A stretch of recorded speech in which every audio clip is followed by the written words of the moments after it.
여러분 안녕하세요. 오늘은 SLT 스마트러닝 학습 검사로 알아보는 자기주도 학습의 비밀이라는 내용을 주제로 저와 함께 할 수 있도록 하겠습니다. 자, 먼저 오늘 여러분과 함께 할 저는 어세스타 학습 진로 코칭 센터의 문경춘 센터장입니다. 반갑습니다. 자, 여러분, 저는 심리검사 집단 해석 및 상담, 그리고 학습 진로 인성 코칭 전문가로 활동하고 있습니다. 자, 여러분과 함께 오늘 알아볼 수업의 목표는 먼저 나의 심리검사 결과가 어떻게 나와 있는지 스스로 이해할 수 있어야 하고, 두 번째는 중요한 자기주도 학습 방법 중에 아주 핵심적인 부분을 몇 가지 알아보도록 하겠고요.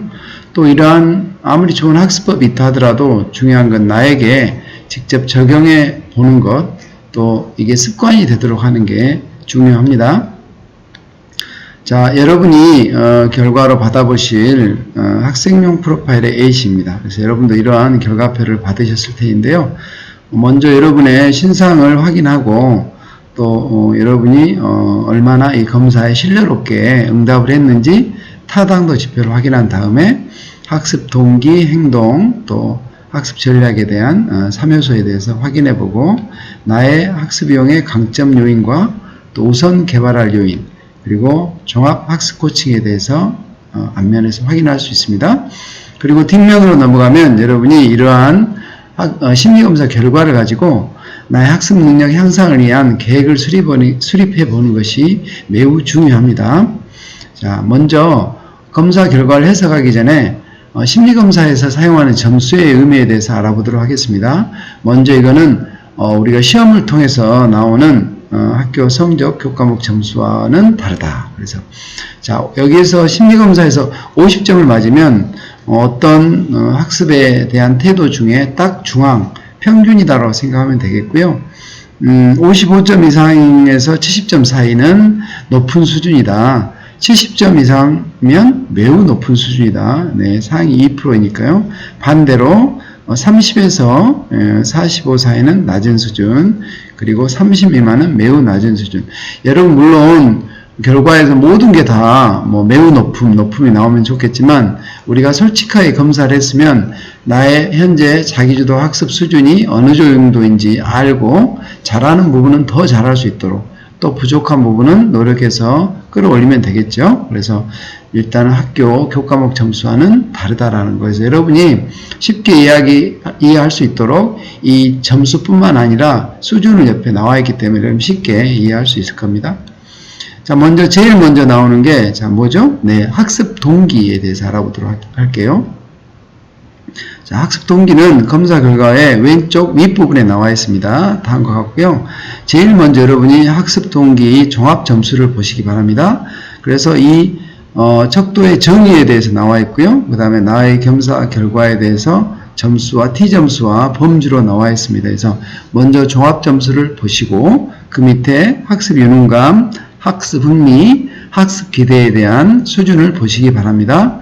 그래서 밑에 있는 여기에는 나와 있지 않지만 글로 여러분의 학습 동기에 대한 부분이 설명으로 나와 있으니까 꼭 읽어보시기 바랍니다. 자, 그럼 하나씩 알아보도록 할게요. 자, 학습 동기는 쉽게 말해서 내가 공부를 잘 하고 싶은 마음입니다. 그래서 동기라고 하죠. 모티브라고 하는데 무엇이든지 무슨 일을 할 때든지 마찬가지지만 역시 공부도 내가 잘하고 싶은 마음, 하고 싶은 마음, 또 잘할 수 있다는 마음, 이게 갖춰져야 되겠죠. 그래서 한마디로 학습 동기는 세 가지로 구성되어 있는데 그 첫 번째가 유능감, 이거는 공부를 내가 잘할 수 있다. 또는 학습 흥미, 어떤 과목이든 내가 좋아하는 과목이 있다, 흥미가 있다, 이런 뜻이고요. 학습 기대는 여러분이 공부를 하면 나는 이 정도의 성과를 얻고 싶다, 결과를 성적을 점수를 맞고 싶다라는 부분에 해당되는 게 바로 학습 기대가 되겠습니다. 자, 그럼 여러분 한번 동기와 관련된 거 한번 알아보도록 할게요. 자, 여러분 어떠세요? 공부를 해서 얻는 것, 또 공부를 해서 잃어버리는 것 있겠죠. 그래서 대부분 공부를 하면 좋은 것만 있다고 생각하는데 분명히 공부를 해서 잃어버리는 것도 있습니다. 그래서 여러분이 공부를 해서 얻는 건 무엇일까? 또 잃어버린 건 무엇일까라는 걸 한번 생각해 보시기 바랍니다. 네. 자, 많은 학생들이 이거에 대해서 질문을 하면 얻는 것이 있습니다. 자, 첫 번째 얻는 건 뭐냐? 공부를 해서 뭐 성적 향상이랄지, 또 부모님의 칭찬, 또 친구의 부러움, 또 좋은 직업이나 명예. 그런데 끝부분에 좋지 않은 것도 얻네요. 스트레스도 얻게 된다고 합니다. 또 반면 공부를 해서 잃어버리는 것도 있겠죠. 네. 대표적인 게 공부하느라 많은 시간들을 잃어버린다는 이야기를 많이 하고요. 또 공부를 너무 열심히 하다 보면 밥도 안 먹고 또 그죠? 오로지 공부만 운동도 덜 하게 되고 그래서 뭔가 그런 친구는 없겠지만 어찌됐든 공부를 너무 열심히 하다 보면 내가 건강에 좀 해치지 않을까 이런 생각도 한다고 합니다. 또 너무 많은 시간 공부하다 보면 친구하고 보낼 시간도 줄어들기 때문에 우정이나 사랑 이런 부분도 잃어버린다라고 어디까지나 이것은 여러분의 또래의 친구들이 공부해서 얻는 것과 잃는 것을 이야기해 보라면 이런 내용들이 나온다고 합니다. 그래서 혹시 여러분도 이 중에 공감하신 부분이 하나 두 개쯤은 분명히 있을 겁니다. 그래서 중요한 거는 공부를 해서 꼭 얻게 되는 것도 있지만 우리가 공부를 해서 또 반대로 잃어버리는 것도 있다라는 거, 그건 나의 마음뿐만 아니라 모든 학생들이 가지고 있는 마음이라는 겁니다. 그래서 중요한 건 여러분이 여기에서 어떻게 하면 왜 공부를 해야 되는지, 공부를 하면 뭐가 좋은지, 부정적인 부분, 긍정적인 부분이 있지만 중요한 건 어떻게 됐든 이유를 스스로 찾아보는 게 중요하다고 생각합니다. 그래서 어떤 것이든 내가 왜 해야 되는가라는 이유를 알 때 그것이 더 잘 된다라는 거. 이거는 많은 학자들이 연구한 결과입니다. 그래서 여러분 스스로 왜 공부를 해야 되는지 이것을 찾아가는 것도 아주 중요한 공부란 거 선생님이 말씀드리고 싶습니다. 자, 두 번째 여러분 학습 행동에 대해서 알아보겠습니다. 학습 행동은 여러분 결과표에 왼쪽 아래쪽 부분에 나와 있습니다. 그래서 먼저 아까 학습 동기와 마찬가지로 여러분이 학습 행동의 종합 점수를 먼저 보시고 이 종합 점수의 수준이 보통인지 또는 높은지 또는 매우 높은지 반대로 낮은지 매우 낮은지 한번 확인해 보시고요. 종합 점수를 보셨다면 그 아래에 있는 감정관리, 그 다음에 행동관리, 환경관리, 또 어때요? 자원관리, 또 시간관리, 수업 참여에 대한 부분도 어느 정도 수준인지 한번 훑어보시기 바랍니다. 자, 학습행동은 굉장히 많은 내용으로 구성되어 있는데요. 한마디로 말하면 목표한 바를 이루려는 행동이죠. 무엇에 대해서 목표한 바요? 학습에 대해서, 공부에 대해서 여러분이 목표한 것을 이루려고 얼마만큼 노력하는가 그런 여러 가지 행동들을 평가한 것입니다. 그 중에 첫 번째가 감정관리죠. 여러분 어때요? 내가 기분이 나쁘거나 또는 슬프거나 또 우울할 때 공부가 잘 될까요? 그렇지 않죠. 그래서 여러분이 공부를 하는데 무조건 열심히 한다고 해서 되는 게 아니라 나의 감정을 잘 관리하는 노력이 중요한 거죠. 그래서 여러분 많이 걱정이나 이런 게 있다면 이런 부분들을 잘 이렇게 해결할 수 있는, 예를 들면 그거를 종이에 나의 고민의 리스트를 적어보는 거, 또 다른 사람한테 이야기를 편한 사람한테 털어놓는 거, 또 그것이 어렵다라면 상담 선생님을 통해서 또 대화 상담을 통해서 해결하는, 그래서 감정 이런 부분들이 너무 누구에게나 이렇게 오르락내리락 하는 측면이 있지만 또 이렇게 오랜 불안이나 또 공포 또 스트레스 또 이런 우울감 이런 것이 있다면 이런 부분들에 대해서 거기에 해당하는 방법들을 잘 활용할 수 있어야 되고 필요하다면 도움을 받을 필요도 있겠죠. 자, 두 번째는 행동관리입니다. 자, 이건 한마디로 이 학습 행동과 관련된 중요한 척도인데요. 여러분 어떠세요? 내가 계획한 부분을 다른 유혹이나 또 어려움이 있어도 나는 반드시 내가 목표하고 계획한 것을 하고야 만다. 이런 그 행동이 자주 일어날수록 행동관리 점수가 높겠죠. 그러나 내가 목표나 계획은 세우지만 어때요? 주변에서 유혹이 생기면 그런 부분들을 뒤로 미루어 두거나 하지 않게 되는 이렇게 그런 행동을 자주 한다면 행동관리가 낮게 나오겠죠. 환경관리 중요한 부분입니다. 여러분이 공부할 때 필요한 준비물들을 항상 곁에 두고 공부를 하려고 할 때 바로 그런 부분들 활용할 수 있도록 정리정돈이 잘 되어 있는지, 또는 여러분이 뭐 스마트폰이나 IT 기계들을 공부할 때는 저만큼 떨어뜨려 놓고 공부에 내가 방해나 유혹하는 요인이 되지 않도록 관리하는 게 바로 환경 관리가 되겠고요. 자, 자원 관리. 여러분이 필요한 정보 또 필요한 도움들을 얼마나 적극적으로 활용하고 관리할 수 있나 하는 부분인데요. 예를 들면 내가 공부를 하다가 모르는 부분이 있으면 주변에 친구나 또 학원의 선생님 또는 학교 선생님, 교과목 선생님께 이런 부분들을 적극적으로 물어보는 것도 자원 관리에 해당되겠죠.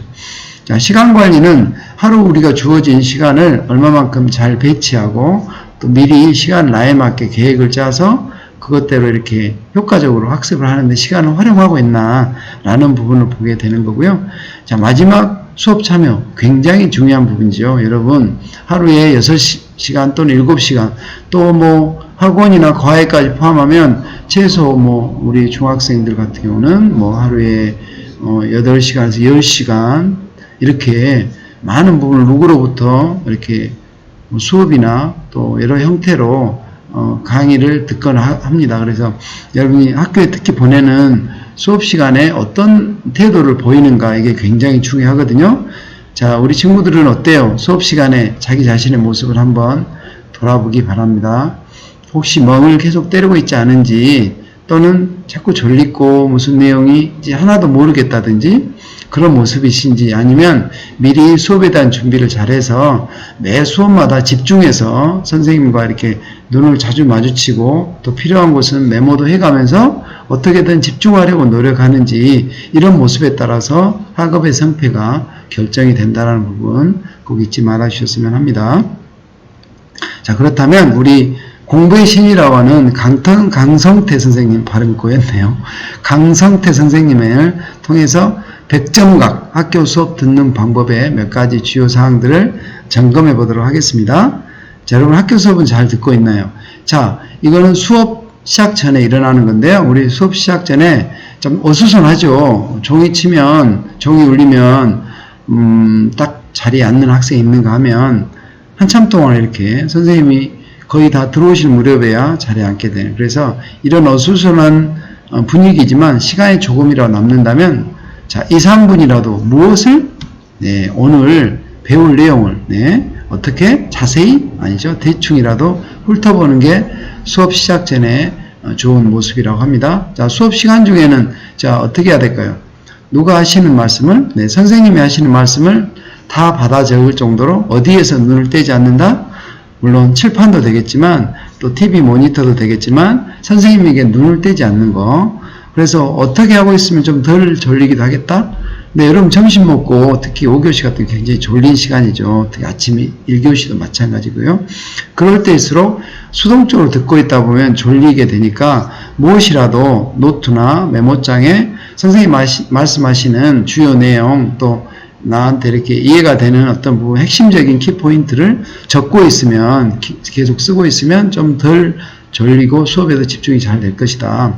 더불어 누가 하시는 말씀이요? 선생님이 하시는 심지어 재미없는 농담까지도 적고 집중해라. 또 감정적인 것 엮인 것은 쉽게 잊혀지지 않는다라고 하시네요. 그래서 나중에 그 상황을 떠올리면 그때 어느 대목 이야기인지 무엇이 잘난다? 기억이 잘난다. 자, 수업이 끝나고 나면 어떻게 해야 될까요? 자, 수업 끝났으니까 바로 덮고 친구들하고 잡담을 한다든가 그럴 수도 있겠지만 혹시나 궁금한 부분이 있으면 어떻게 해요? 선생님한테 질문을 하러 간다. 그래서 질문을 하면 자연스럽게 오늘 수업한 내용을 다시 보게 되죠. 자, 그래서 여러분이 중요한 우리 수업 시간에 또 수업 전에, 수업 중에 수업의 어떤 모습을 보이는 게 바람직한 것인지 여러분의 그간의 모습을 뒤돌아보면서 단 한 가지라도 여러분이 조금 이렇게 개선해 갈 수 있는 부분은 무엇인지 이렇게 실제 행동에 옮기는 것이 이 검사 결과를 잘 활용하는 것이 됩니다. 자, 마지막 세 번째 파트 학습의 3요소 중 이번에는 뭘 볼까요? 학습 전략에 대해서 보도록 하겠습니다. 자, 여러분 학습 전략은 다 올인할 준비가 되어 있나요? 자, 학습 전략 부분은 오른쪽 윗부분에 나와 있습니다. 학습 전략은 세 가지로 구성되어 있는데요. 자, 이해 전략, 그 다음에 기억 전략, 그리고 공부 전략으로 구성되어 있습니다. 자, 먼저 학습 전략의 종합 점수를 살펴보시기 바랍니다. 여러분 어때요? 학습 전략이 높게 나왔나요? 아니면 보통인가요? 아니면 낮은가요?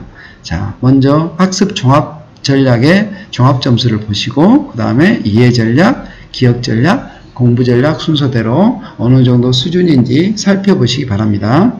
자, 학습 전략은 한마디로 효과적으로 학습을 위한 나만의 공부 방법이 있는지라는 부분을 평가하는 것이고요. 그런 수준을 살펴보는 겁니다. 그래서 아무리 공부를 해야겠다, 하고 싶다, 자신 있다, 또 공부를 정말 뭐 감정관리도 잘하고 자원관리도 잘하고 환경관리도 잘하고 수업도 잘 듣는데 왜 나는 이렇게 성적이 올라가지 않을까라고 혹시 고민하는 친구들이 있을까요? 네, 바로 그런 부분과 관련된 게 바로 학습 전략입니다. 그래서 공부를 하더라도 얼마나 효과적으로 나한테 잘 맞는 공부 방법 또 그런 부분들을 잘 구사하고 있는지 이에 해당되는 부분이 바로 학습 전략입니다.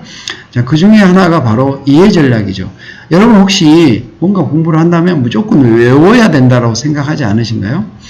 물론 외워야 될 부분은 또 외워야 되고요. 예를 들면 수학 공식이랄지 영어 단어 이런 부분들 외워야겠죠. 뭐 나름의 물론 외우는 방법도 있겠지만 그렇지만 전반적인 모든 부분을 외운다는 걸로는 불가능한 거죠. 즉 뭔가를 자연스럽게 그렇게 된 원리나 방법에 대해서 이해해 간다면 외우는 것도 더 쉬워질 거예요. 그래서 어떤 부분을 보고 잘 내가 알아들었는지 나만의 어떤 설명을 할 수 있는지 잘 이해를 했는지 이 부분이 중요한 거죠. 그래서 그런 이해 전략을 잘 구사하고 있나라는 것이 학습 전략의 한 요소이고요. 두 번째는 기억 전략입니다. 아까 말씀드린 대로 기억도 잘 되는 어떤 기억하는 방법이 있고요. 또 그런 잘 되는 나한테 맞는 기억 전략을 알고 실전에서 활용해 보는 것도 중요하죠. 그래서 우리가 하는 공부 중에는 외워야 하는 부분도 많잖아요. 그래서 이런 적절한 기억 전략을 알고 나에게 맞게 적용하는 것을 아는 게 바로 기억 전략입니다. 끝으로 공부에 대해서 내가 공부를 할 때마다 계획이나 목표 수립 이런 부분에 나만의 전략이 있는가라는 것을 보는 것이 바로 공부 전략입니다. 이 중에서 선생님과 함께 기억 전략에 대해서 한번 방법이나 다양한 기억법에 대해서 한번 알아보고 실습도 하는 시간을 갖도록 하겠습니다. 먼저 기억 전략을 말하기 전에 중요한 이론 하나 말씀드리도록 할게요. 바로 에빙하우스의 망각곡선 이론이라는 건데요. 자, 그래프에서도 보듯이 이 망각곡선의 중요한 개념은 자, 우리가 공부한 것을 1시간 정도 지나면 얼마요? 네, 무려 50%를 잊어버린다는 겁니다. 자, 하루가 지나면 어떻게 될까요? 네, 무려 70%. 이제 남는 것은 30%밖에 없네요. 자, 한 달이 지났어요. 그러면 어때요?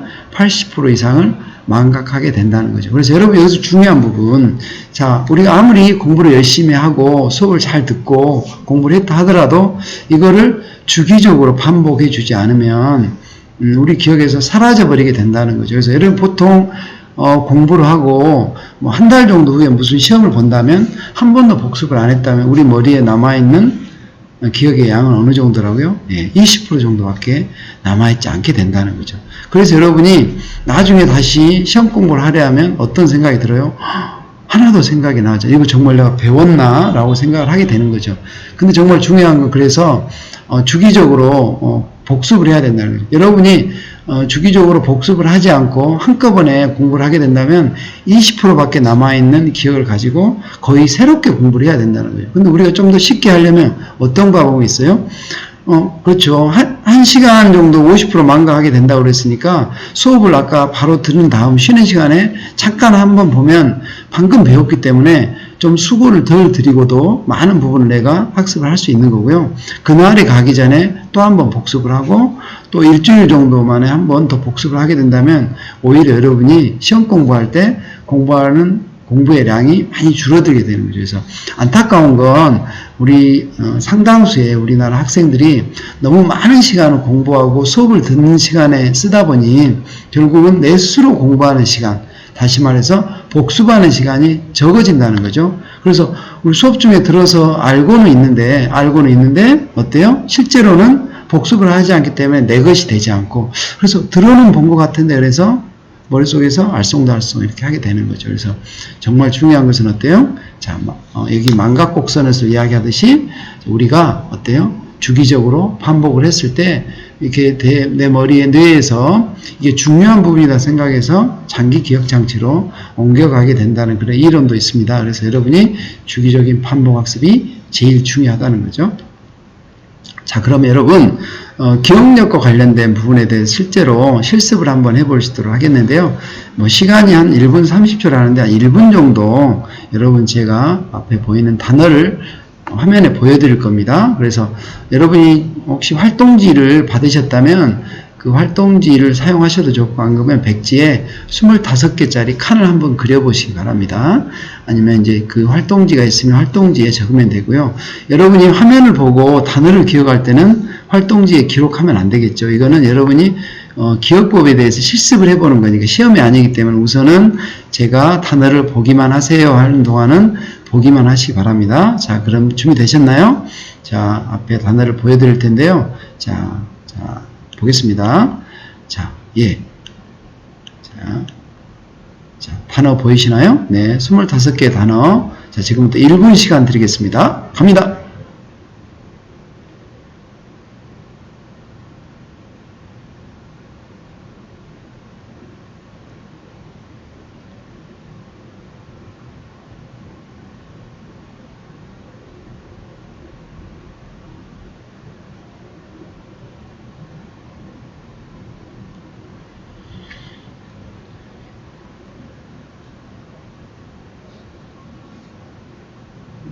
(30초) 지났습니다.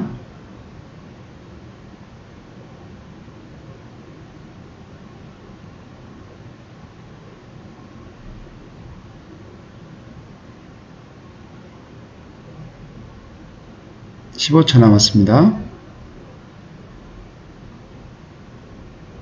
10초, 5초,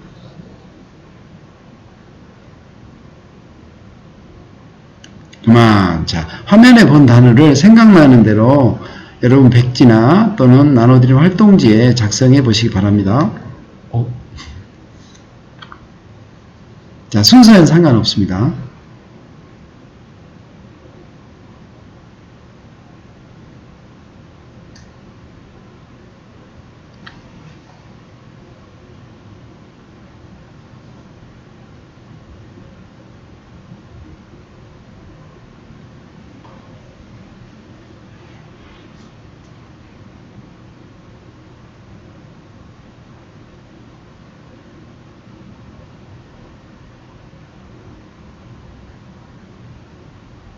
자, 적으셨나요?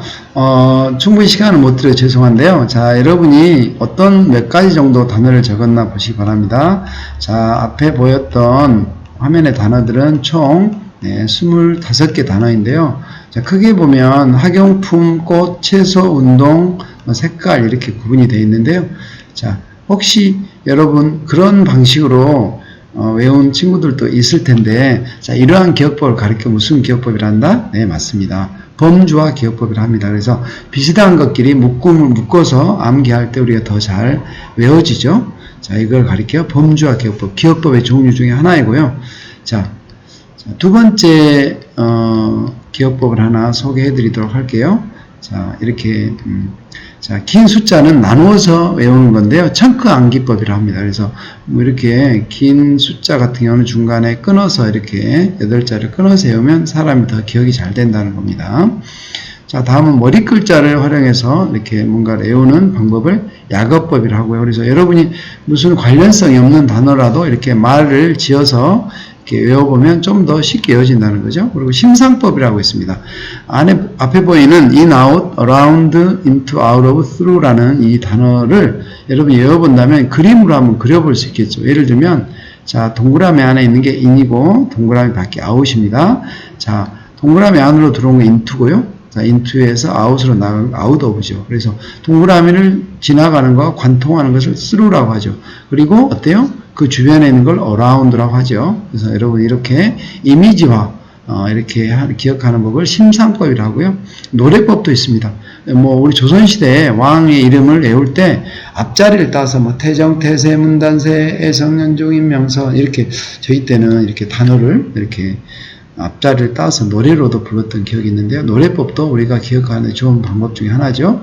또는 의미부여법이라고 있는데요. 우리가 별 의미가 없는 예를 들면 이런 숫자 같은 거 있죠. 자, 뭐 308이라는 뭐 피자집 주문 번호인데 이 308이라는 뜻은 여러분 혹시 무슨 뜻인지 아세요? 예, 맞습니다. 우리가 30분 내에 빨리 배달해 드리겠습니다. 그래서 이거는 어때요? 소비자한테 우리 번호를 잘 기억하게 하기 위해서죠. 308이 하면 무슨 뜻일까 할 때는 잊어버리게 되지만 그 피자집은 말이야 30분 내에 빨리 배달해 준다고 해서 이렇게 외우게 되면 잊어버리지 않게 되죠. 네, 잘 보셨어요? 그래서 어떤 숫자를 뭐 이렇게 외울 때도 그 나름의 의미를 부여해서 하면은 더 쉽게 기억이 된다는 방법을 알 수 있었고요. 또 마인드맵이라고 해서 여러분이 공부한 내용을 정리할 때 사용하면 좋을 마인드맵도 좋은 기억법 중에 하나입니다. 끝으로 체험기억법이라고 있는데요. 이 체험기억법은 자, 가르치기, 내가 남한테 뭘 가르쳐보면 기억이 오래 남는다는 거고요. 여기저기 게시해보는 것, 그리고 또 배운 내용을 가지고 문제를 내본다든가 그 또 내용을 가지고 서로 이야기를 해봤을 때 이게 몸으로 이렇게 한 기억은 인상을 오래 남겨서 장기 기억으로 이렇게 저장하기가 쉽다고 합니다. 그래서 체험 기억법까지 알아봤고요. 다시 한번 정리해보면, 자, 기억 중에 가장 중요한 기억법은 어떻게요? 여러 번 읽고 되풀이하는 거, 반복법이죠. 자, 기억해야 할 단어 첫 글자 합쳐서 기억하는 게 약어법, 일정 단위로 끊어서 한다고 해서 청크암기법, 친숙한 노래, 당연히 노래법이죠. 자, 여러분 비슷한 것끼리 묶어서 아까 25가지 단어 기억나세요? 맞습니다. 네, 범주화 기억법이고요. 자, 의미를 부여해서 기억하는 1577-3082 피자집 번호 30분 안에 빨리 옵니다. 무슨 법이요? 네, 의미부여법. 어찌 보면 아까 서경석 씨가 1446이나 1592도 이것과 관련이 있겠죠. 그 다음에 기억할 내용을 머릿속에 이미지로 하는 거, 네, 심상법. 자, 그림 형식의 방법으로 마무리할 때 쓰면 좋다고 알려드린 것 같아요. 네, 마인드맵. 자, 끝으로 가르쳐보고 게시하고 문제 내기, 토론하기 이런 방법을 가르쳐서 체험 기억법 이렇게 합니다. 그래서 여러분에 맞는 기억법 하나라도 연습을 해서 자기한테 맞게 적용해 보면 좋겠습니다. 자, 여러분 이제 그 끝으로 여러분 그 마지막 부분에 보면 여러분이 어때요? 그 검사 결과 종합 내용의 스텝 4에 보면 나의 결과에 대해서 나의 학습 유형이 어떤지, 학습 강점은 뭔지, 내가 우선 개발할 이유는 무엇인지, 그리고 이 검사 결과로 여러분에게 어떻게 했으면 좋겠다라는 학습 코칭에 이 난에 나온 내용을 잘 읽어보시기 바랍니다. 자, 뒷면으로 넘기면 여러분이 이제 스스로 학습 능력을 향상을 하기 위한 계획을 작성한 난이 있습니다. 그래서 여러분 꼭 이 영상 이후에 이런 부분들도 작성해서 자기도 학습 능력을 향상시키는 노력을 해보셨으면 좋겠습니다. 자, 여러분 목표가 있는 사람은 좌절하지 않는다. 그렇다면 목표는 어떻게 세울까요? 자, 먼저 목표는 자, 추상적인 목표보다는 구체적인 목표를 세우는 게 중요하겠고요. 가능한 한 측정 가능한 목표, 그 다음에 실천할 수 있는 목표, 또 실현 가능한 목표, 다음 시간을 고려한 목표 세우는 게 중요하겠죠. 자, 예를 들면 구체적인 목표는 어떻게 세우는가 했을 때 자, 영어 공부를 막연히 열심히 하겠다는 게 아니라 어때요? 자, 문법, 영단어, 듣기, 말하기 등 취약한 영어 단어 수에 중점을 둬서 한다든지 자, 항상 숫자가 들어가는 게 좋습니다. 많이라는 것보다는 어때요? 여러분이 영어 단어를 몇 개씩 외우겠다. 이 숫자가 들어가야 내가 그걸 했는지 안 했는지 나중에 평가할 수가 있겠죠. 자, 그 다음에는 어때요? 실천할 수 있는 목표. 너무 아무리 노력해도 현재 상태에서는 달성하기 어려운 목표를 세우는 건 실패를 계획하는 것 같다고 그랬습니다. 그래서 결국 여러분이 지금보다 어느 정도 10%, 20% 정도 높일 수 있는 실천 가능한 목표 또는 그것을 실행에 옮길 수 있는 목표. 자, 실현 가능한 목표. 앞에 말씀드렸듯이 너무 과도한 목표보다는 어때요? 조금 노력해도 달성할 수 있는 그런 목표를 세우는 거. 자, 마지막으로 언제까지, 자, 언제마다 이렇게 어떤 시간을 고려하는, 그래서 데드라인이 있어야 사람이 더 열심히 긴장감을 갖고 할 수 있다고 하죠. 그래서 이런 부분들을 목표를 세울 때 꼭 참고하셔서 내가 쉽게 달성할 수 있는 어떤 목표를 세웠으면 좋겠습니다. 자, 저는 여기까지 마치도록 하겠고요. 아무튼 이 검사 결과를 바탕으로 여러분이 자기 주도 학습 능력이나 태도를 알아보고 나에게 맞는 좋은 공부 습관을 만들기를 저는 응원하고 싶습니다. 그동안 경청해 주셔서 감사합니다. 고맙습니다.